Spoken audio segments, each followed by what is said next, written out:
Right. Morning, ladies and gentlemen.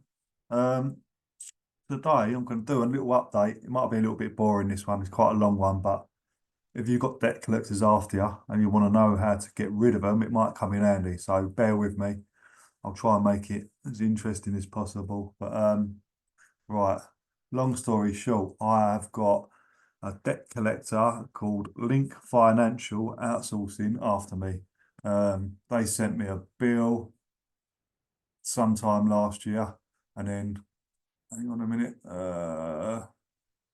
yeah, on the 24th of February this year, I wrote back to them, to the CEO of the company. Thanks for your recent contact, dated blah blah blah, contents of which I note but do not accept.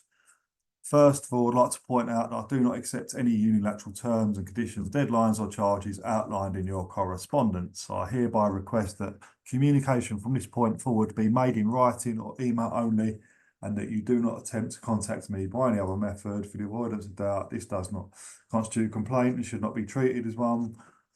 Right, it's a bit of a long one, but I confirm your claim against me. I wish to confirm your claim against me is lawful. I therefore request that you provide evidence of my liability. I am happy to effect payment upon the receipt of the following documents. One, the original instrument of indebtedness or proof that the said instrument still exists. If this is an assignment of an illegal thing in action under the Law of Property Act 1925, a copy of the sale agreement between the original creditor and your company, sometimes referred to as debt sale agreement and known formally as a deed of assignment, not a notice of assignment. This is important, not a notice of assignment.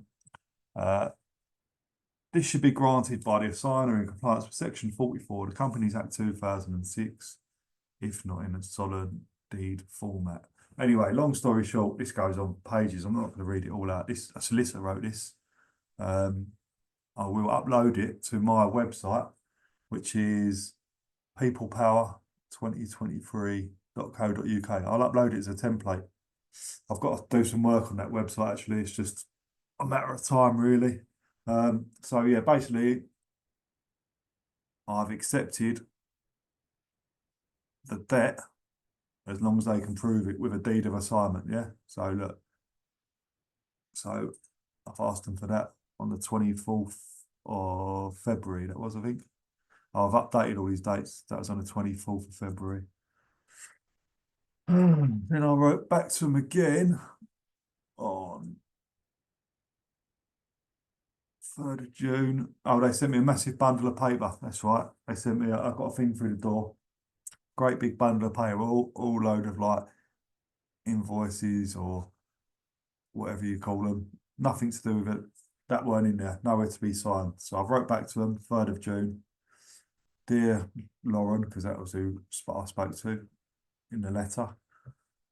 Big bundle of paper you sent me did not have the executed deed of assignment as is required when buying or selling debt. As you have alleged in your previous letters, the notice of assignment is not the same thing. A notice is what? Oh, balls it up, look. Anyway, yeah, a notice is not the same as a deed. I'll ask you again, I'll give you another 7 days to comply with GDPR before I report you to the ICO. Please provide me with a legally executed deed of assignment. So someone else has explained this to me, a legally executed deed of assignment. It's like if you went to the shop, right, and you bought a pair of jeans and you got them home and they didn't fit, you try taking them back to the shop, what do? They ask you for the receipt. It's the same thing, mate. If you sell a debt, someone can't just phone you up and go, oh yeah, you owe me money now. They have to have a receipt, which is the deed of assignment, yeah? And it's all got, with a deed of assignment, all three parties have to be in the same room at the same time for it to be legal. So that's never going to happen. But this is the law. And when you know the law, you know, you're more powerful. Anyway, yeah, I wrote back to him again. That was on 3rd of June. And then again, 12th of May. It appears you have misunderstood me. The big bundle, I'll ask you again. I'll give you another thought. I'll give them another chance, basically. And then after that, I think I reported them to the ICO. Well, yesterday or the day before, Now look, 21st of August, I got a reply from the ICO.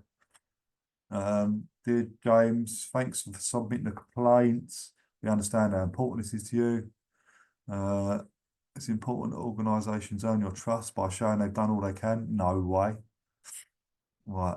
The Data Protection Act also requires us to investigate a complaint that we feel is appropriate and inform you of the outcome. We have considered the issues that you raised with us, and based on the information, it is our view that it is more work for the organisation to do. We have therefore raised your complaint with the CEO via the Data Protection Officer, explaining that we want them to work with you to resolve outstanding matters. You have the right, our view, you have the right to find out if an organisation is using or storing your personal data. This is called right of access. You exercise this right by asking for a copy of your personal data, which is commonly known as a subject access request. Some of the information that you've requested in your SAR may not be classed as your own personal data, or it may contain commercially sensitive information. Well, in that case, redact it.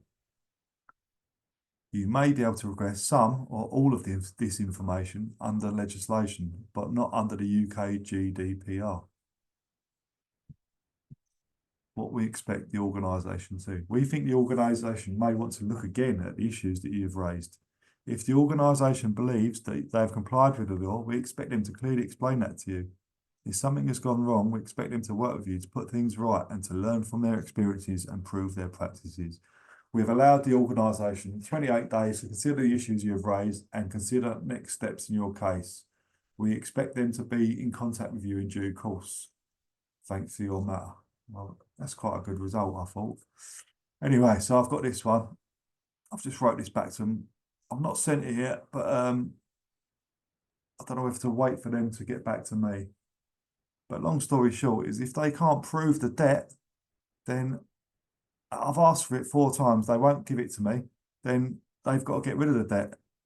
Prove it or it's not valid claim. And if they won't do that, then I'm going to take them to fucking court because I'm sick of them.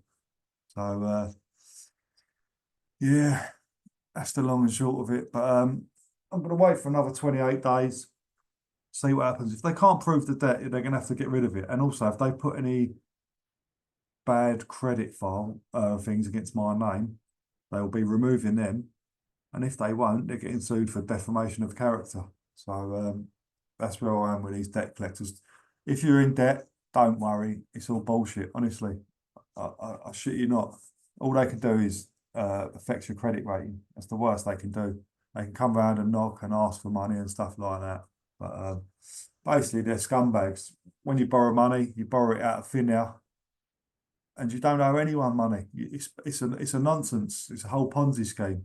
Anyway, I'm going because I'm waffling on. So like and subscribe to the channel and all that nonsense. See you on the next one. Take care. Have a good day.